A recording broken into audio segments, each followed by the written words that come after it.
What's up? Okay. So yeah, we can all just take a few minutes to just rest and be present to the moment,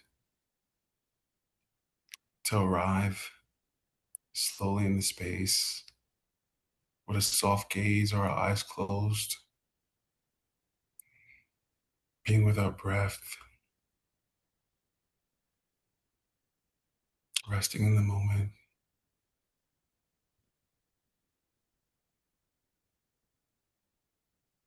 and enjoying the silence.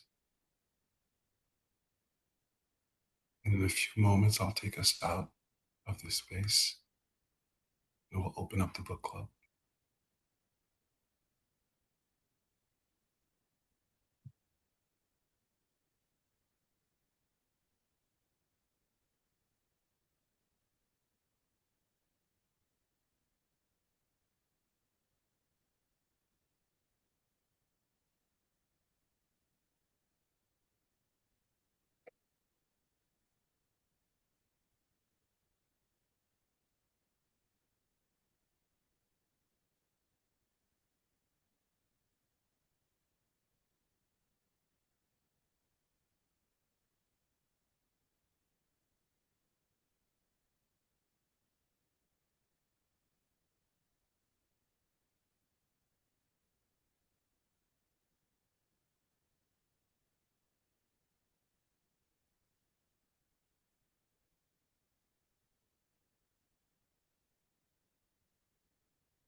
When it feels right for you, you can slowly open your eyes, come out slowly into the space. Um,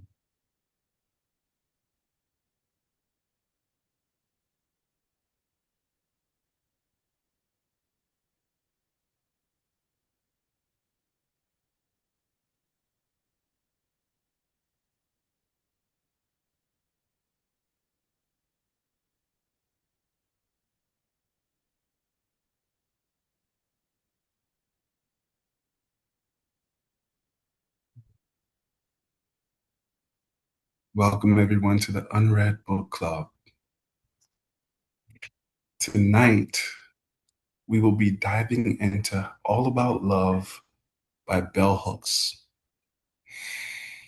Um, I chose this book just because I read it, I think a long time ago. I don't know how long ago I was introduced to it. And I couldn't remember all that was in it. I just remember it having an emotional impact, maybe 20 years ago, what have you. And in this season, I'm relearning about what love looks like, what self-love looks like, what the love of others looks like, what the love of community looks like, all those things. So many of the books I selected this year are from this perspective of taking a deep inquiry into what love is. And so this book, this month, was deeply and radically confronting. Um, it broke my heart to have such a deep look at the state of default mode programming of what I thought love was or what it looked like and how it needed to play out. Um, and she does a wonderful job of holding up a mirror to kind of really look at um, what my inner world and how what it looks like and how it's playing out in my life. I want to do a quick reading on this author, though. I'll say a few words about bell hooks. I'm getting this from the AI overview on Google. It says bell hooks. Gloria Jean Watkins was a pioneering Black feminist intellectual and cultural critic who focused on the intersections of race, gender, and class. Her book, All About Love, New Visions, came out in 2000, redefines love as a proactive daily practice of care and justice rather than a passive emotion, encouraging a love ethic to heal a narcissistic and fractured society. She lowercase her pen name to focus her attention on the substance of her ideas rather than her own identity. Um, and she bridges academic theory with accessible writing, focusing on feminism, social justice, and transforming culture through love as a verb. She argues that love is a choice and a will to nurture one's own or another's spiritual growth through care, respect, and responsibility. She argues that modern culture is obsessed with power and commodity, which destroys community and prevents us from loving. And a core tenet is that there can be no love without justice, arguing for a society that upholds the rights of children to prevent abuse and foster love. That's who a little bit about who Bell Hooks is. And so there are Uh, many sections. Which bro? just before before you go into the substance of the book, I Hmm. want to offer a private reflection about bell hooks because I've been a fan of hers for many years, as you may know. And if you look at through the digital archives of New York University, she taught there for a long time. And it was the last time I saw her. I didn't see her in person. I saw her online. Was when she was facilitating many of her students in these things. And she was a very bright, graceful woman who spoke to me deeply for many years. I'm more familiar with her poetry than I am with her prose.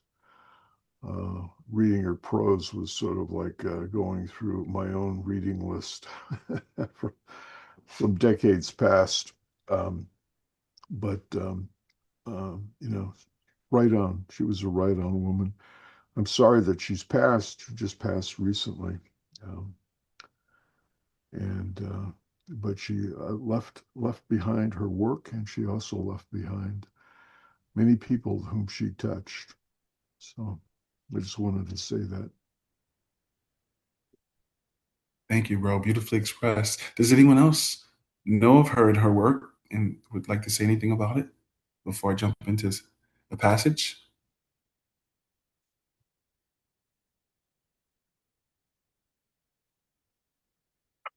Okay. Oh, Emily? Yeah.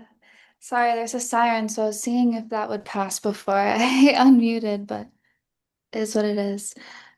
I love bell hooks. I've studied her work or just really dove into her writings ever since I think middle school is when my school introduced me to her, and then I kept diving in.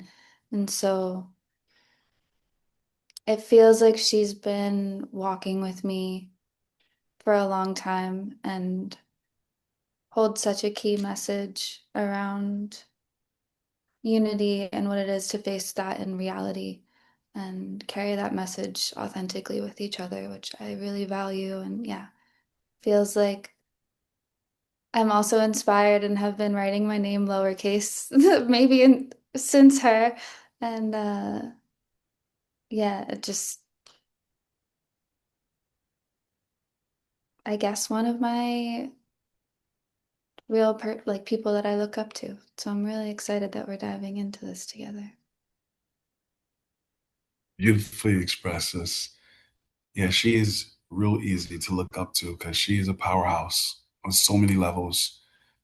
Her ability to use her own life as research and then like look out in the world and cross-reference that internal research with what's happening in society and then give us real knowledge, filling in real gaps about love and respect and justice from this research is incredible.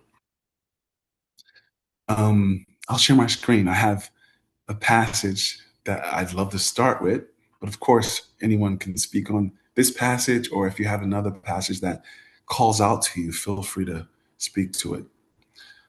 Let's see. Okay.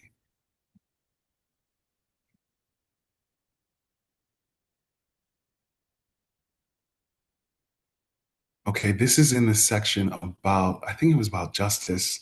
What page is this? Oh, there's no pages. Okay, I'll just read from here. um, this section says few parental caregivers teach their children to lie.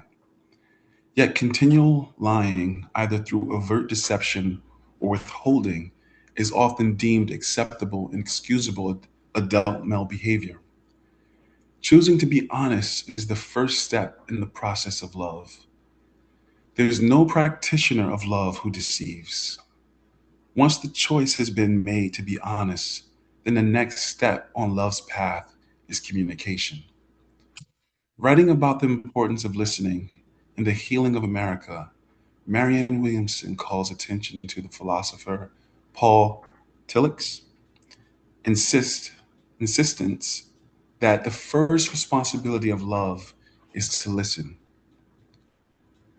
We cannot learn to communicate deeply until we learn to listen to each other, but also to ourselves and to God. Devotional silence is a powerful tool for the healing of a heart or the healing of a nation. From there, we move up to the next rung on the ladder of healing. Our capacity to so communicate our authentic truth as to heal and to be healed by its power.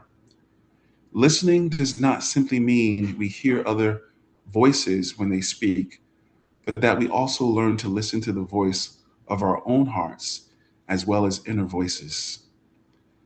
Getting in touch with the lovelessness within and letting that lovelessness speak its pain is one way to begin again on love's journey. In relationships, whether heterosexual or homosexual, the partner who is hurting often finds their mate is unwilling to hear the pain.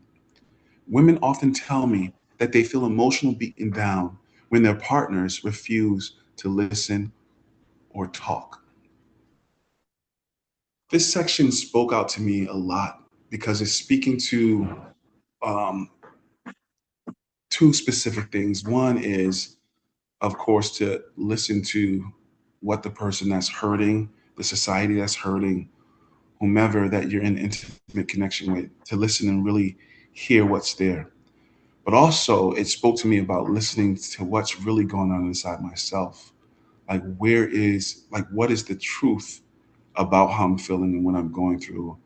And not just my narrative or projections that I've placed on an emotion that may have um, started way before whatever the situation in the present moment um, has triggered. And so I'm having to do a different kind of self reckoning and self accounting from passages like this in her book that's really confronting for me and speaks to the work of listening to what's going on internally, but also to others. Feel free to jump in, anyone, whenever you feel called or inspired. Oh, go ahead. Oh, Yeah. Um, uh, Funny enough, this is it's a passage that I that I highlighted as well. Um, and it stood out to me because kind of like what you said, it's not only dealing with this external um, relationship, it's really telling us also where to start, right? When saying we can't learn, I don't know, choosing to be honest is the first step to the process of love. Like that is, I feel that so deeply, right? Honest, not just honest in the moment in what it's given me, but also honest in what history I've brought to this moment as well, right? And what does it look like to get in touch with that lovelessness?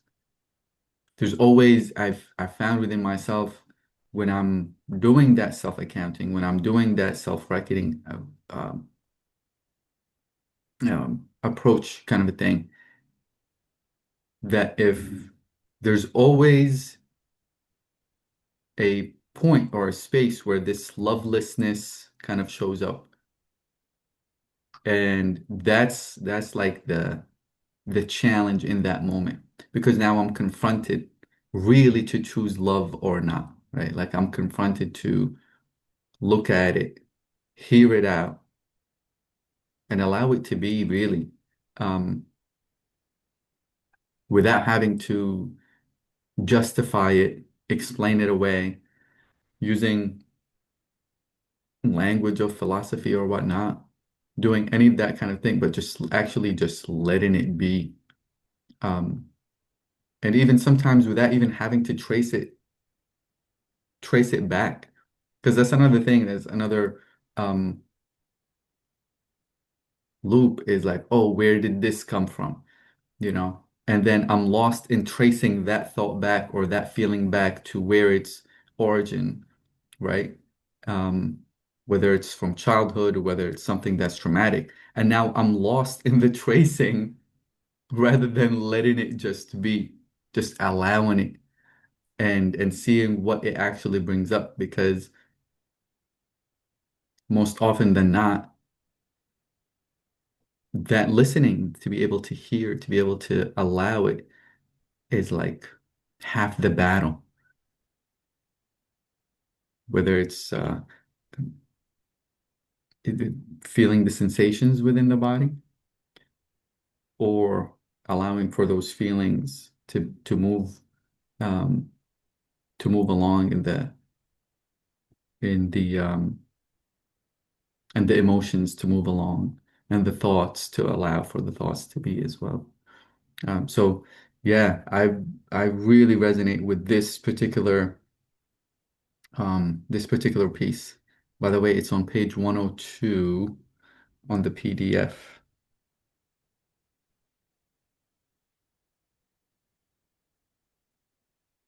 Thank you, bro. Beautifully expressed. May I speak? Absolutely. I don't have the PDF in front of me, unfortunately. Thank you for sending it as well. Uh, I didn't expect to get a copy of it, so I spent a lot of time trying to track down the book without having to actually purchase a copy. I wanted to purchase a copy. I'm not really familiar with any other works of Bell Hooks other than this book. This is my second time reading it. Like you said, Anthon, am I saying it right? Anton, Antoine. Yes, perfect. Antoine. Mm. Antoine. I read it uh, years ago. Uh, it was supposed to be with a book club with New York Public Library. They often have books that we read together, with the library. Um, and I went to the club, and it was just myself and the librarian, and she was much older than me. And she and I were the only ones on the Zoom for the meetings every time I showed up. And the funny thing is, the first couple of chapters of this book was brutal to both of us because we didn't agree, either one of us, with what she was saying. We were like, what in the world is she talking about? I got my behind whipped a lot when I was growing up with everything slippers, switches, hands, fists, you know, and I spent most of my 20s angry about it to the degree where I didn't speak to my mother and I didn't, and then I had my children. I have five. And my oldest is 42 now. When they became teenagers, I had to apologize to my mother because I said, I am so sorry for everything I did when I was a young child. I was horrible. I deserved every beating I got. I deserve everything I did because these kids are horrible. I tried not hitting them. I tried that loving them and talking to them and the whole different approach.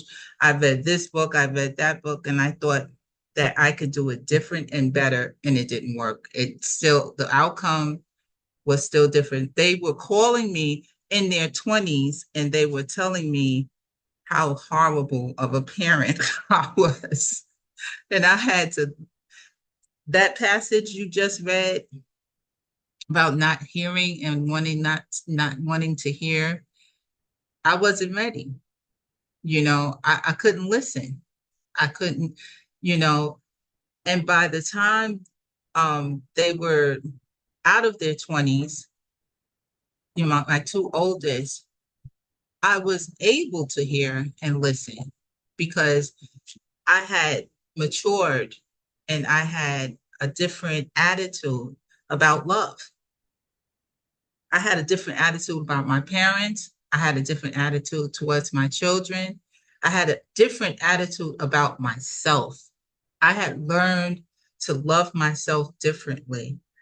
By the time I read that book and got to the middle of the book, because the first part of the book, we almost didn't finish the book. She was like, "Do you want to come back next week and read this book? Let's read something else." I said, "No, let's finish it." By the time I got to the middle of the book, and I mean, I was going through it with my two older children. They were calling me every week, and they was like, "And let me tell you another thing." And I have grandchildren. They was like, "I don't even know if I want my grandchild around." Your grandchild. My grandchildren are teenagers now. And I have very good relationships with them because I had to go through all of that transitioning and learn to love, learn to understand, learn to accept what they were saying. And by the time I got to the middle of that book, it made so much sense to me what she was saying about just internalizing a lot of different things. I had to learn those lessons. And it wasn't because somebody told me or somebody taught me. It was basically because I was willing. So I did agree with a lot of what she was saying about love. You have to be willing first and foremost. If you're not willing to do certain things, to make changes, to understand, to be accepting, to nurture someone else's journey, then you're not really, really ready to love, and understand love and appreciate love, and you're not loving. You have to be willing. That's the first thing, and not just that, you have to have some type of creation, some type of connection, I feel, with something bigger than you, something greater than you, something that makes you humble, something that um, makes you feel accountable. Like, this is a duty that I have to do so. Because if you don't feel obligated to do it, you might go your whole lifetime and feel like, oh, so what? You know, somebody owes you something. It's not necessary. I don't have to do this. You'll never be willing to do it. You know, some of us do it because we are connected, you know, to a source. And that's a part of our journey, our um like, if you don't do it, you, you're not doing the right thing. So there's no question about it. You know, it's a divine thing with you. And I guess that's how I feel, you Mhm. know. Loving is loving God, per se, you know. So I must do it. But reading it the second time, it resonates much more with me. You know, I'm like listening to the audiobook. I did find the audiobook on YouTube, and you know, because I don't really have a lot of time to actually sit down and read now, so I kind of like listen on the go. Um, but yeah, so I just wanted to say that. Beautifully expressed. Thank you so much for expressing. Yeah, Thank I you feel you. for listening. The first, I relate to that. Those first few chapters about what she was saying love is. I share a kind of upbringing like what you had, and I was never in doubt that my mom or my family loved me, but there were times when it's just like the sheer violence of it all. So when I was reading this, I thought like, nah, I'm loved.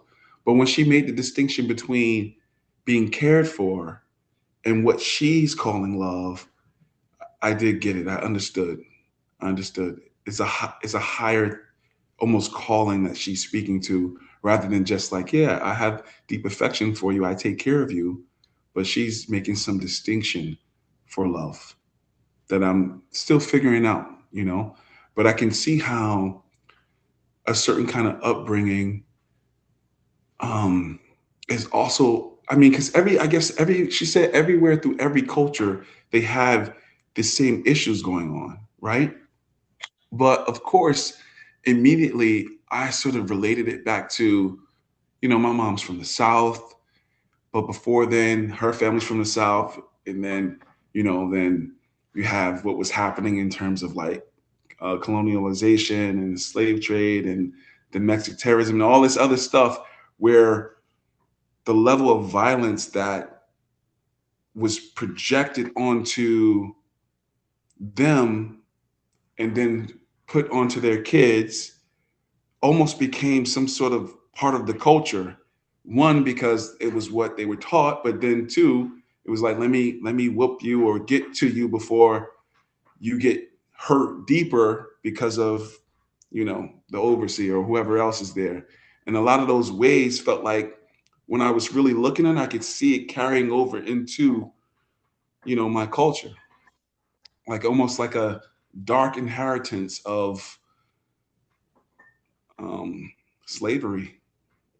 You know, not to say abuse wasn't there before that, but I can just see some correlations there. You know what? When I stopped calling it abuse was when I realized that I was having such anger issues about it and having such a hard time dealing with the effects of it until until I started processing it as, wow, I wonder how my mom must feel. Like, how does she process it? And then I looked at how angry she was at her mother. And I was like, wow, you know something? It's not really violence. I I had to be empathetic in order for me to get past that. And when I started being more empathetic, all of that anger just like melted away, because then I could not just see it from her side of, from her side, I could actually feel compassion. And when I got compassion, oh my God, it changed me completely. I was able to understand like everyone after that, like my kids, my father, my relatives. And I didn't see it as violence anymore. I felt like we were hopelessly trying to survive something which we had no idea of how to, you know, work our way through. We were just trying to survive, and it wasn't intentional, you know? And if someone is unintentionally harming you, how could you hold them accountable for it? You have to be forgiving. And the lady put it just like that in the book. You have to be forgiving. Once you forgive someone, you can no longer hold them accountable for it. So, where's your issue after that? You have to love them. We have to freely love someone after that. That's free love. Once you freely love someone, you've you've reached your highest level of love that you can attain, you know, because we don't love free. We love conditionally, not unconditionally. None of Let's go. Let's move into that unconditional. Wait, just 1 second. I want to make sure. Are you want to finish that sentence, Moni, before he jumps in, before Paul no, jumps no. in? I want to hear what he's going to say. Okay, go ahead, Paul. All right. Yeah, let's move into the unconditional, because a lot of us, that's what we want. We want the unconditional love. And if we listen to our theologies, um, the motive for creation, according to God, was that God loved. God loves. And for creation to exist, it is an expression of divine love. Now, we are, of course, living in a world that beats us up every day with conditionalities, conditionalities of health, to get conditionalities of wealth, of class, of race, of intelligence, of whether we're pretty or not, whether we're desired or undesirable. We have endless conditions that just tear us apart, and we can get into them. And every and bug that eats every other bacteria and bug that's out there is eating and destroying life in order to live. So we live in a vicious world based on life and death in ways that we finally wonder, how did we ever get here, and how can we ever live for as long as we do? Because if we look at the origins of life, life is eating life.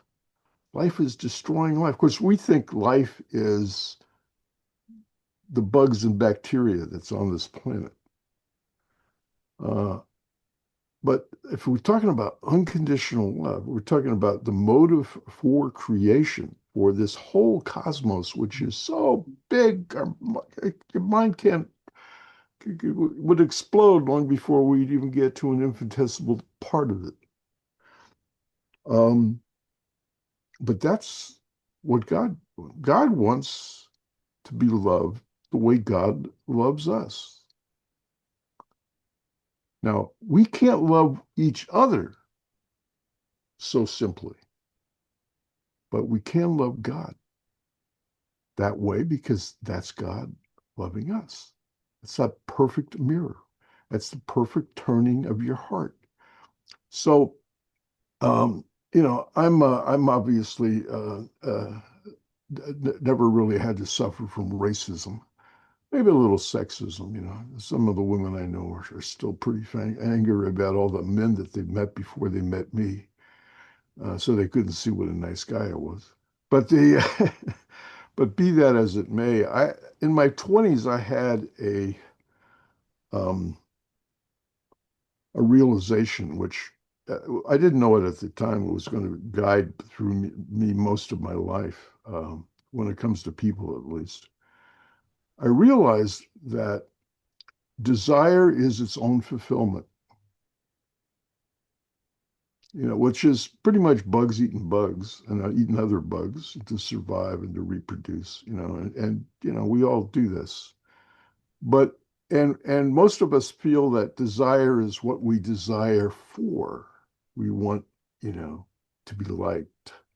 We want to be wealthier. We want to be accepted. We want to be admired. There's all, desires are reproduce themselves in endless ways.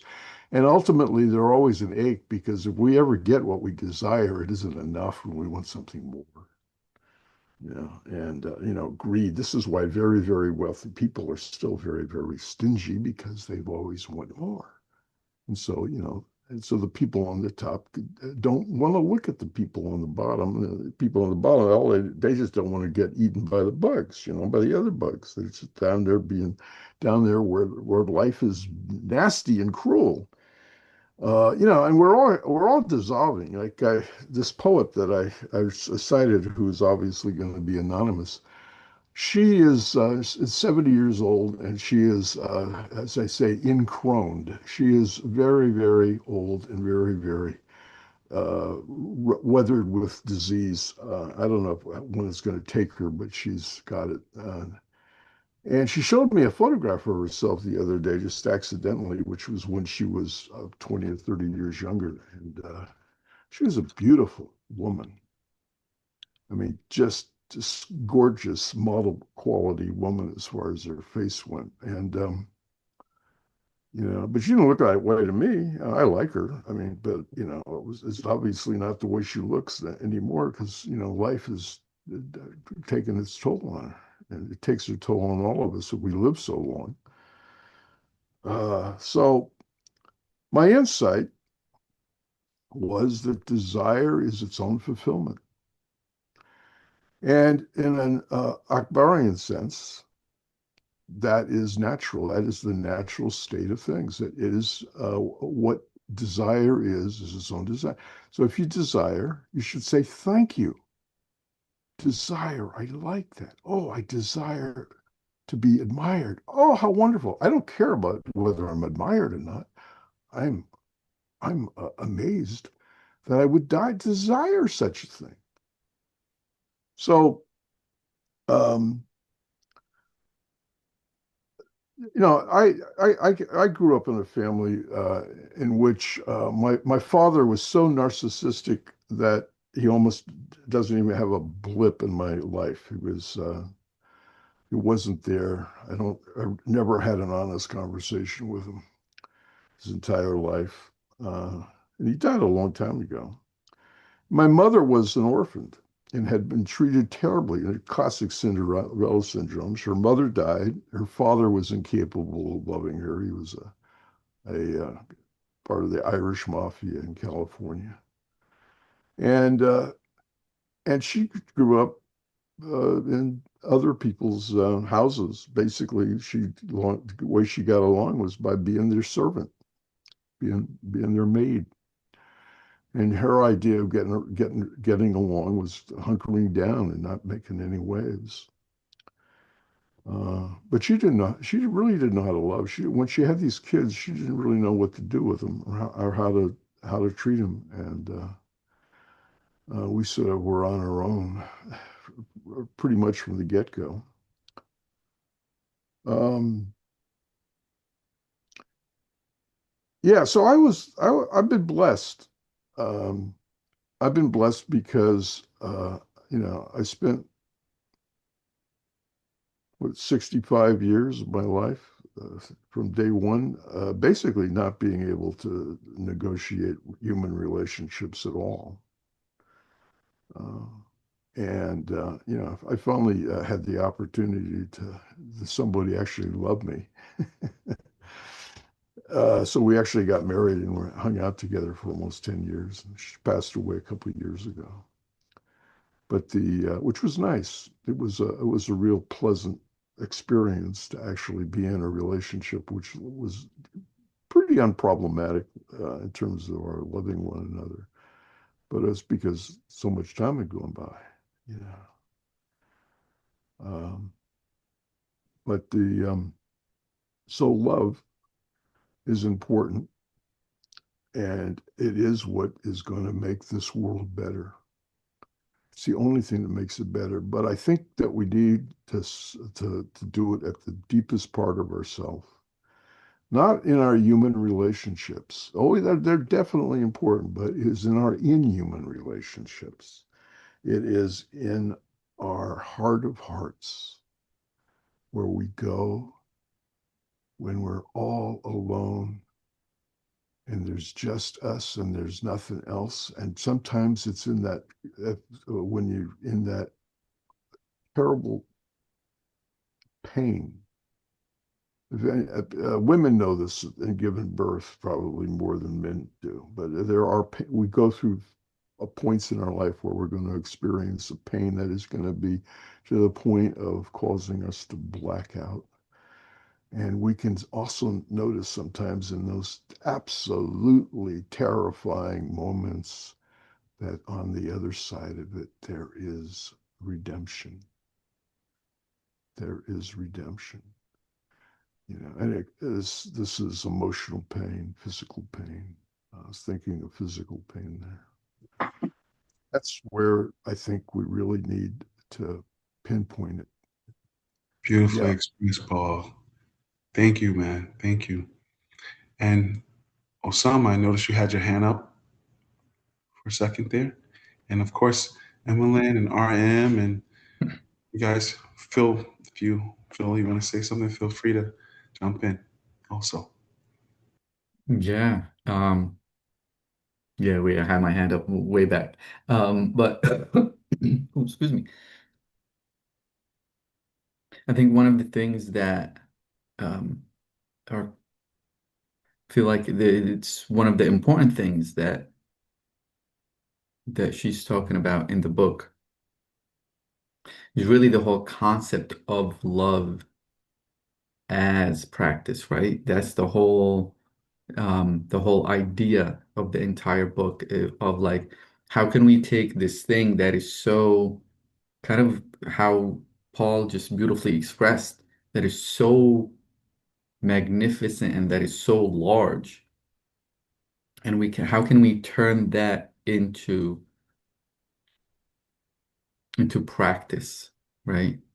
And many, a lot of what we talk about here kind of turn mystical, right? And many mystical traditions use love as a path, right? The path of love, the school of love, the school of ashq, the school of passion or desire, as Paul mentioned, desire is its own fulfillment. Love is its own fulfillment. Longing is its own fulfillment, right? Ashq is its own fulfillment. Um, and and with that, there's also steps. There are also kind of like what she said, in order, honesty is the first thing in order to enter this path, to enter this dwelling of love. Whether whether that dwelling is to be with the divine or within ourselves, right? And but I do agree with with her overall approach that is it's something, it's a verb, kind of like what you mentioned, Antoine, right? In the beginning. Like it is an action rather than just a state. There is this responsibility that is on us in order to act or not act, respond or non-respond. Like there has to be a conscious ability, responsibility for us to choose to move with that love, right? And I think one of the things that she did in the book was break it down into um, maybe not steps, but what would you call that? Like honesty, justice, receptivity, mutuality, like these things that are much more to our brain, yeah, values, these things that are to our brain are much more um, doable, much more reachable, much more attainable, right? Because when I say honesty, then okay, then I have a reference. I know where honesty can sit when it comes to speech. I know where honesty can sit when it comes to behavior, you know. One of the things that I remember reading, I don't know who said it, but we were talking earlier about it when we were talking about justice and love. To see love or to see truth, right? There's this Sufi mystic that said, in order for me to see truth, I speak truth, right? Like in order for me to see reality as truth, everything that comes out of my mouth has to be true, right? And I think that's a similar, I think in her book she kind of holds a similar position, right? When it comes to justice, whether it's with children who don't have the ability to really ask for the what it is that they deserve because of dependency, whether that's justice within ourselves. In order for me to receive what is just for me, my action has to be just as well. So I think in that area, I think she did a great job in distilling love that's such a big, huge thing into practical values and ways that we can actually practice within ourselves, within our relationship with God, within our relationship with each other, with society, with family, mother, father, whoever.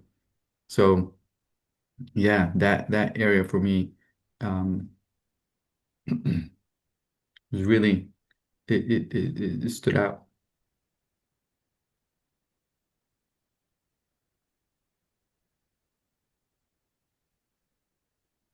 Beautifully expressed, bro. Thank you very much. I have another section that I'd love to read to you guys and ladies, excuse me. Um, let's see. Let me share the screen. And it sort of speaks a bit to what you were talking about, all. Well, really to what all of you were speaking about, but most recently what O was just saying. Okay, here we go. Again, I don't know why my PDF doesn't have page numbers on it, so this is what we have. Okay. M. Scott Peck's popular treatise, The Road Less Traveled, highlighted and affirmed the importance of commitment. Discipline and devotion are necessary to the practice of love, all the more so when relationships are just beginning. Peck writes, whether it be shallow or not, commitment is the foundation, the bedrock of any genuinely loving relationship. Deep commitment does not guarantee the success of the relationship, but does help more than any other factor to ensure it. Anyone who is truly concerned for the spiritual growth of another knows, consciously or instinctively, that he or she can significantly foster that growth only through a relationship of consistency. Living in a culture where we are encouraged to seek a quick release from any pain or discomfort has fostered a nation of individuals who are easily devastated by emotional pain, however relative. When we face pain in relationships, our first response is often to sever bonds rather than to maintain commitment. When conflict arises within us or between us and other individuals, when we walk on love's path, it is disheartening, especially when we cannot easily right our difficulties. In the case of romantic relationships, many people fear getting trapped in a bond that is not working, so they flee at the onset of conflict. Or they self indulgently create unnecessary conflict as a way to avoid commitment. They flee from love before they feel its grace. Pain may be the threshold they must cross to partake of love's bliss. Running from the pain, they never know the fullness of love's pleasure. False notions of love teach us that it is a place where we feel no pain, where we will be in a state of constant bliss. We have to expose the falseness of these beliefs to see and accept the reality that suffering and pain do not end when we begin to love. In some cases, when we are making the slow journey back from lovelessness to love, our suffering may become more intense. As the lyrics of the old time spirituals testify, weeping may endure for a night, but joy will come in the morning. Acceptance of pain is part of a loving practice. It enables us to distinguish constructive suffering from self indulgent hurt. When love's promise has never been fulfilled in our lives, it is perhaps the most difficult practice of love to trust that the passage through the painful abyss leads to paradise. Um, that is very interesting to me because it grounds love and takes it out of spiritual bypassing or just this mystical veil that it could be easily put over it in terms of like, you know, um, I don't, the phrase I always go to, I don't know, sometimes maybe because the background, Jesus will do it, or just have faith, or people just enduring, oh, I got married, I got to just suffer, even though my wife or my husband is doing all manner of things, suffer through it because that's what God wants. So that's what, da, da, da. Finding what is the distinction or having some discernment between what's the call of love having you do or what is indulgent, how she described it, indulgent hurt, where I'm hearing that as just um, a hurt or toxic situation where you're just stuck in and you're committed to that kind of suffering as opposed to this suffering or pain that is constructive, that confronting ourselves and coming to the mat and being emotionally honest and real about situations, and then figuring out what actual practices allow for a reconstruction on the road from lovelessness back to love, rather than staying in a toxic or painful or dangerous situation under the guise of love. What do you all hear? Who is that? That was me. Oh, Moni?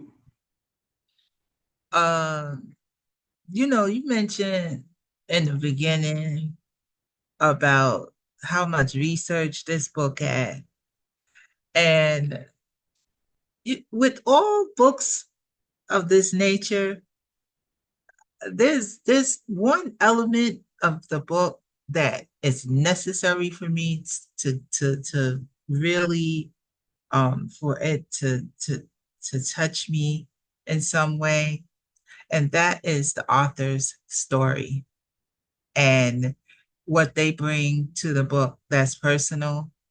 Because as I said in the beginning, it has to have it has to help me to find that compassion. I was reading one of the comments. RM was saying he was reading a book about compassionate listening and stuff like that in the comments. But that compassion, that connection to the author, it helps me to not feel like I'm reading a research paper for college or something like that, because I will disconnect, you know. and on a topic like this, I really, I need something to hold on to when you're talking to me about a topic like this, because I need to know what made you write this. What motivated you? What was that motivating factor? And but I don't have, like I said, the PDF in front of me so I can bring stuff out, and I haven't gotten far enough into the book again for the second time to remember her personal stories, but I do know the beginning, what I read, and it really resonated with me. The story of the author, I mean of the artist, and the painting in her kitchen, and how she has that painting sitting in her kitchen, and she loves it because she watches it when she does dishes. And then she went out and someone painted over it in her neighborhood. And she found the author, I mean the artist, because they couldn't figure out why would someone do that. And that, even though it's like the beginning, you're like, oh, you just read that in the beginning. No, no, no, no. That really touched me because so many things in my neighborhood are gone missing nowadays that when I walk down the street, it hurts so bad to see them gone. Stores, places I used to go, things that I bought, I can't replace, things like that. And when she said she went and found that artist, and it was graffiti, that hit home. And then I went to a book club last week, and there was a young man that came to our book club. It's just a few of us from the pandemic left in that book club. It started, I was like 30 some odd people in that club. Now it's just like four of us that come now. And a new guy dropped in, and he told me, I told them I was reading this book and I was coming to this club tonight. And he dropped in and he told me there's another book by um, bell hooks that I should read called Art on My Mind. And I said, really? And I love the fact that you mentioned that, because I'm the beginning, and I shared what I just shared with you. He said, well, you should get that book. You'll really enjoy it. I look forward to this week on Amazon, and I don't know if it's out of print, but that just struck home. So it's like little elements like that in the book that make a world of difference. Um, and and that's a part of loving, I believe, is finding compassion for something and someone, you know, and I feel like when she was writing, her her being inside of this book, her personal stories, her personal experiences, you know, everything she was telling us about the blueprint on how to do it. I get you, Osama. I understand. But the personal stories, what Mr. Paul just shared with us about his mother His wife? and Oh, his his mother. mother, who she was, all of that. I think that bonds us, helps us to connect with one another. When we get those types of experiences and we share those things in common, those commonalities, like he said, that helps us to love one another, because we see that we're not so much different from one another. We're pretty much all the same. We pretty much have been, he said, I had the same kind of childhood you guys had. He's not a black person. He's, I don't think, but uh, maybe he's, I don't know. But I'll shut up with that. But But you know, like we come from different backgrounds, is what I'm trying to say. Beautifully expressed. You know, so we can love each other despite that, you know. We can find a way to love, and that is loving, I believe, the creator, the way the creator wants us to love. I see that. By the way, since it's true, I'm not black, and Oh, okay, thank but you. but I'm I back can to tell the you, to the I'm to not the even I'm cookout. not even I'm not even a brown person, to be honest with you. When we say You talk never about know Jesus, these days. Jesus is white. I said, no, Jesus is brown. Look where he lived in the Middle East, man. He's brown, you know. This white stuff, that's we were all hanging out in the North Pole. But You the never know. but the thing about it, which you white people, particularly people of privilege, I haven't known a lot of people of privilege, but they carry an insidious disease that they think is their privilege. They think that because they have wealth, and so they really treat each other horribly. White people are, you can't go to white people and expect charity.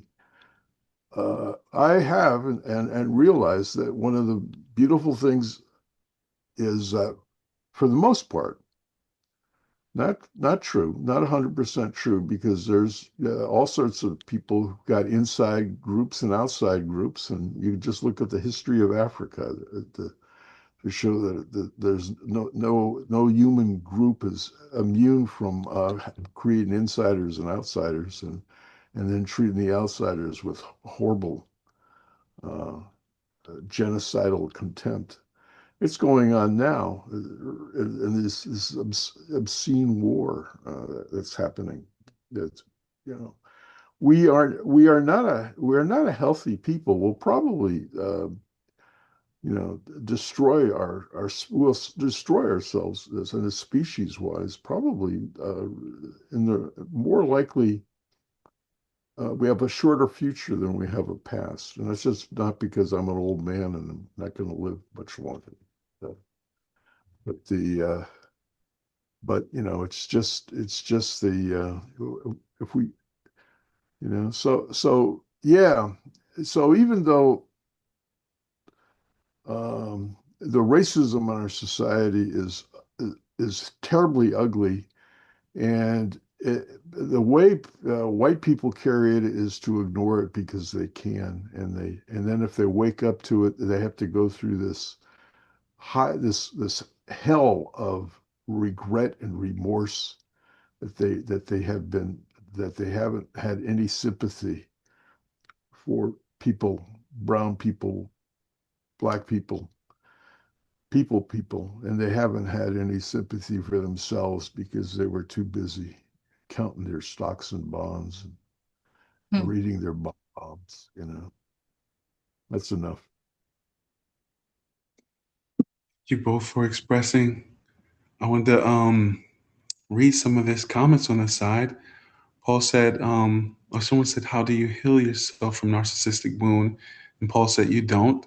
Self-love is a cross we bear to our limit, our sin, that we surrender to the selfless. God wants us to give God what God is not. Our limit, we surrender to the source, the limitless, God who is love. And RM said, part of love is acceptance of pain. I love it. The way I see it is, love is the vast container with the ability to carry pain. What else? Beautifully expressed. And Paul said to that, and bliss. Oh yeah, and bliss. Yeah. It- Well, I you know think that when when this, when we're used oh, when we're used to feeling pain, and we realize that love gets us through pain. There's another uh, way that we have to trick ourselves with, that is that we have to start realizing that we can feel bliss. And bliss is sort of the upside of love. People usually get carried away with it with narcissistic egotistical inflation, which is various forms of romantic love that usually causes us to get dashed or broken down at some point along the way.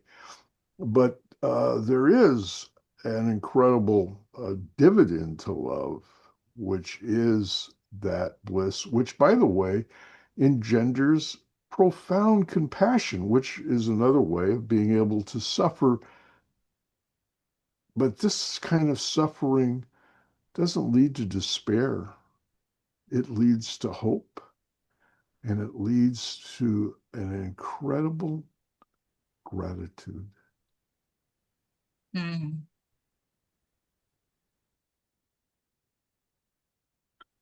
That's so beautiful. One of one of the ways after what you read, Antoine, and what you guys just shared, that I learned also about this pain and suffering is this thing called conscious suffering, right? Where it's kind of like what Paul said, like it's not suffering that's going to lead to despair, that's going to lead to um, shrinking, right? There's the suffering and the pain of shrinking. There's the suffering and pain of lovelessness, as she puts it in the book. And then there is the suffering and pain of growth and expansion, kind of like working out. When your muscles are, when you work out and your muscles stretch and they grow, there's soreness and there's actual physical pain that comes with that. But there is underneath that pain and that suffering, there is sweetness. And that sweetness is from knowing that this movement is actually a movement growth, towards growth of oneself, towards growth of the other person, towards growth towards God. Um, because otherwise it can be really tricky, kind of like what you were saying earlier, Antoine, where it's not, how would somebody know that they're stuck in a situation and they're just disguising that situation in, oh, I'm just gonna suffer and Mm. allow myself to feel the pain and be in the pain because this is a relationship that now I confused for love, right? That light of discernment, God willing, can be present in allowing us to choose suffering and pain that doesn't have us shrink, but actually just allow us to get bigger and bigger and grow. Um, because otherwise, then it is despair, kind of like what Paul was saying. And yeah, and that pain, that pain is not pleasant pain. The pain and the suffering, while leading to despair, it's just, yeah, it's a black hole, right? And the other one is reaching for the sun and it's filled with light. Beautiful expressions, bro. Beautiful vision and insight. Thank you for sharing. And in our last, what's this, 8 minutes, want to make sure I open up the floor to anyone who wanted to say something who hasn't spoken. If you feel free, but don't feel pressured, of course. Power on. Oh, you're The on mute. Bluetooth device is ready to pair. Oh, am I muted? Was I muted the whole time? Just for a little bit. Oh, I was just saying in the last few minutes, we can open up the floor to anyone who feel like they'd like to speak, who haven't speak, but don't feel pressured at all. But I wanted to make sure Emma had a space or Janet had a space before we get ready to close out if you wanted to. No pressure though. And yeah, just opening this space. I feel like what Osama shared last and all of these shares lead into what I was excited to talk about here. So I'd love to share. Yeah, this meeting point, this dance of honesty and generosity.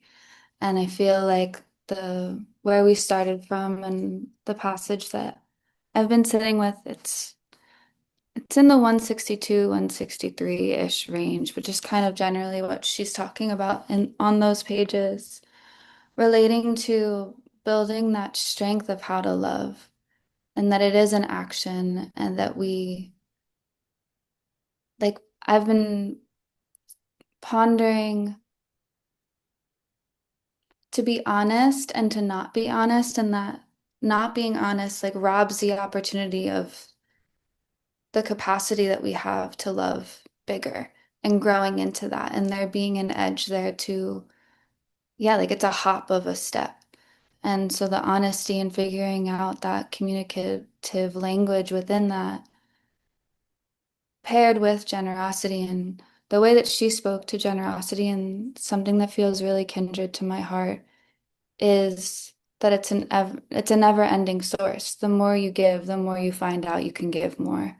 And the capacity of humankind to live in that, even if, like, relating it back to the very real, tangible, like, life, eating other life, and that being a part of this reality too. That generosity, I think of it also as like an animal gives their life to be food. Like there's this give back there, and or a plant gives its life to be medicine. And how as humans we can walk with that level of generosity that still holds that honesty, like not that we deserve to die in love, but there is a death of an ego death, and relating it to that space in the heart that asks us, like, can we really love that big? And the answer being bigger than we can fathom. And to so then keep going for it, because there's so much, yeah, bliss was mentioned, and there's so much joy of really centering that love. And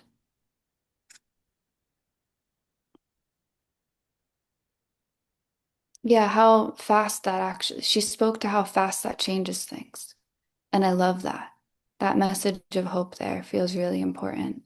And that giving from that place of this is an ever wellspring, that it's not even of me.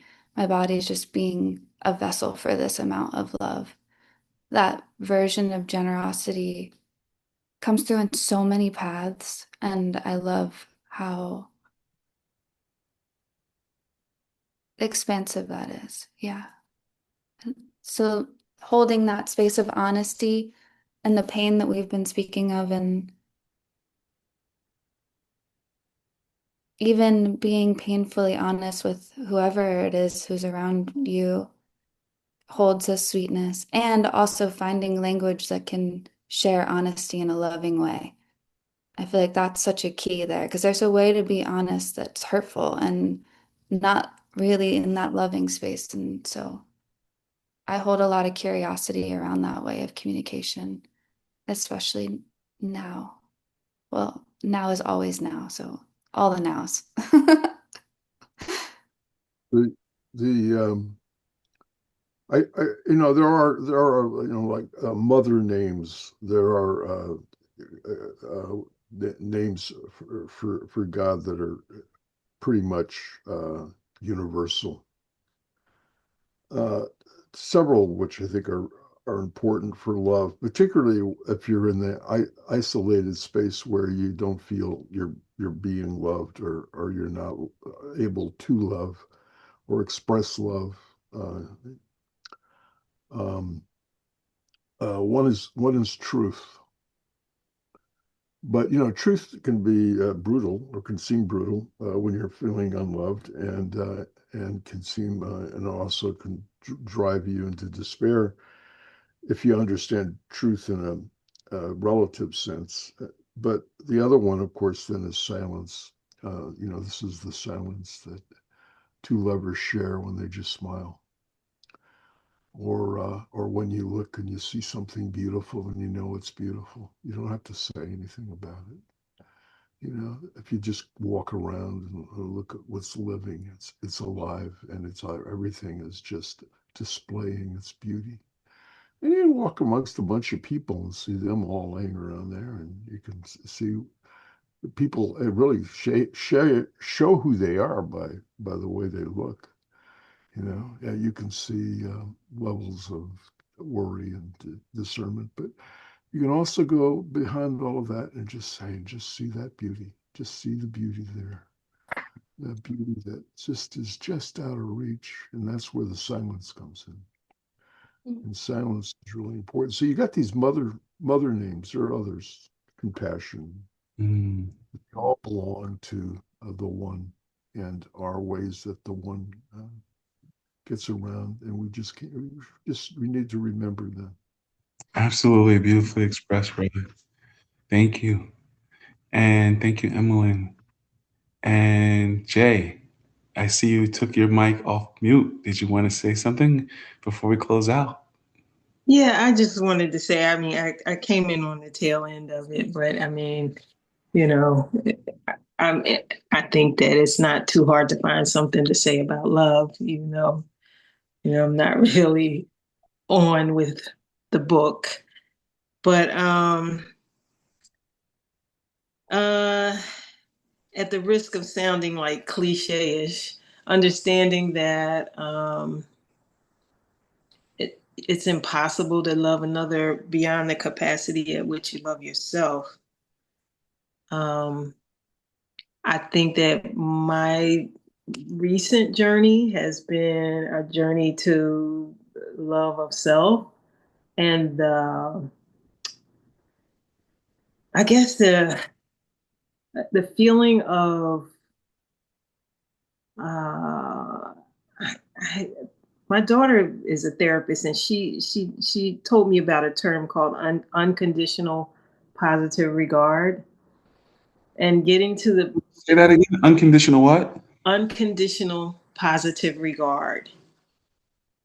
Um, and that's where I started on my own journey to love after many years of not loving myself. The state of relaxation that I feel from having come to the place of self love is such a beautiful feeling, and that love also extends out, to others. So that's my contribution for tonight, and hopefully next time I can get on a little sooner. I fell asleep in meditation, and that's why I came. Me too. Perfect, perfect, Wow. perfect. I Um, just wanted I just want to say like that that phrase, that relaxation aspect of self-love is such just from it's such an accurate phrasing, and the tonality of which you shared it, the voice that carried that hit very deep within my being. Mm. Spot on. Thank you so much. It was beautiful. Yeah. Yeah, Hmm. thank you. Yeah. I actually wrote that down so I can tell my therapist next week. Beautiful. Thank you so much for sharing, Janet. And thank you all for being present here today and what you've shared today about this amazing book and your experiences with love and self love. It's really appreciated. I also wanted to do a shout out to this blog that Osama wrote a few weeks back called The Part of Love Nobody Talks About. I put the link in the chat. And I just think it pairs so well with this book. It is really a phenomenally written article. Um, so check it out if you get a chance. Again, thank you for being with us this evening. It was a pleasure being with all of you. Shout out to everyone out there who might come across this. Um, let's love ourselves and overflow from that Where's into where's other the link? things. It should be in the chat. You see it? It's like the last thing placed in the chat. Does anyone else see it? I saw it. Oh, I got it. Okay. Got it? Okay. Um, good night, everyone. Good Good night. night. Y'all. Peace. All right. Yeah, Peace. thank you. Peace. Peace and love.